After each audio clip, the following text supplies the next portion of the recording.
Утро начинается с чашечки кофе, и лучше всего это сделать на террасе. Но я живу на севере Норвегии, на берегу Баренцева моря, и, скажем так, у нас не то слово Заполярье, у нас как бы Арктика, официально считается.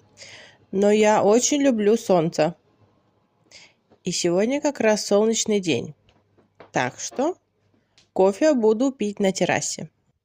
И да, у нас везде снег, -2, но это мне не мешает, потому что на солнышке тепло, оно прям пригревает. Поэтому было решено официально открыть сезон террас. Так что я приготовила свою пряжу, крючок, даже подушечку, и решила, кофе я буду пить на улице. На солнце, так сказать, хорошенько оделась, намазала солнце такой впитывающий крем на лицо и решила, сегодня я буду сидеть на террасе.